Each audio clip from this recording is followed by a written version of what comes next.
Пријатели, добар ден. Добре дојдовте во денешната епизода. Моето име е Јосиф Дамјанов и иако имам зборувано до сега за здравје на коски, сепак би го она што денеска би го зборувал како калциум и каде може калциумот да се најде и зошто е толку важен, можеби го имам подспомнато во некој од претходните епизоди, но во секој случај е многу важно да се зборува за калциумот како минерал од причина што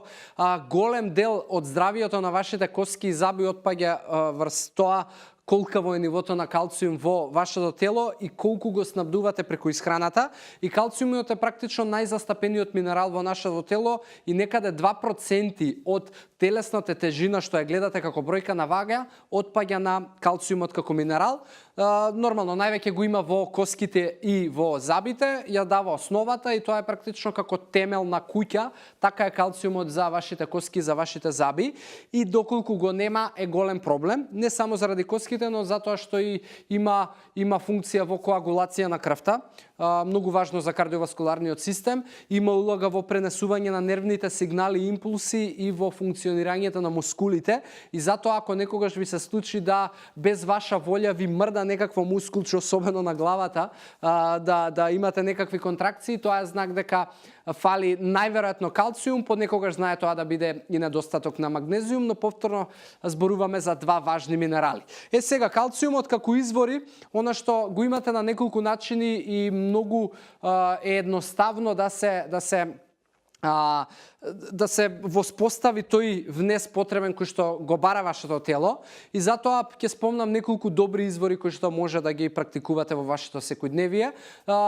Еден од тие извори ви се семињата, особено како чија, како афион, сусам, кои што имаат добра концентрација на калциум, некаде од 20 до 25% од дневните потреби за калциум ги имате, да речеме, во некој, што знам, 20 до 30 грама на некој од овие семиња, така да ги инкорпорирате во секојдневната ваша исхрана би било супер и не само ради калциумот, туку затоа што имаат и протеин, имаат и добри масти, имаат и извор на некоја друга микронутритивна вредност. На второ место би ги издвоил млечните производи, особено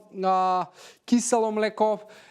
Тетрапак млекото исто така има доста калциум, но јас не би го препорачал од други причини, односно од причини кои што се значат процесирана храна.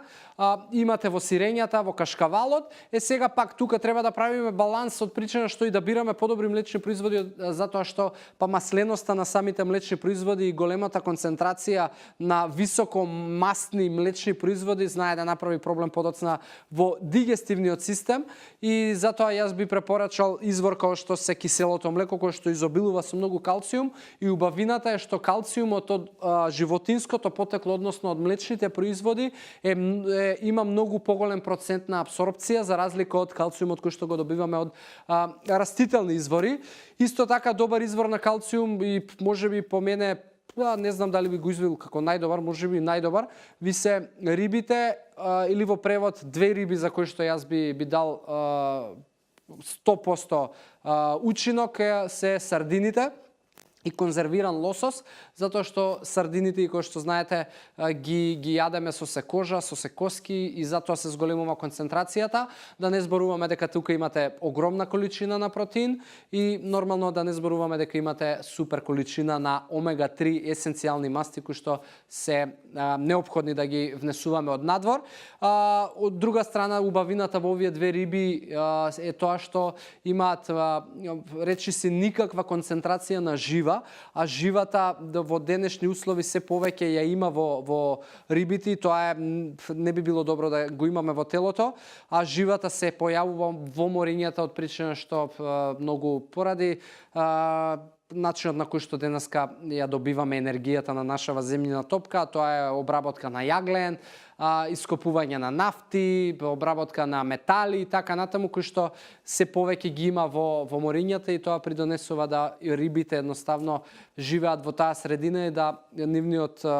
количината на жива да се зголемува, но сардините ви се безбедни и конзервираниот лосос и дополнително затоа што во нив има и селен, тоа е минерал кој што и текако го анулира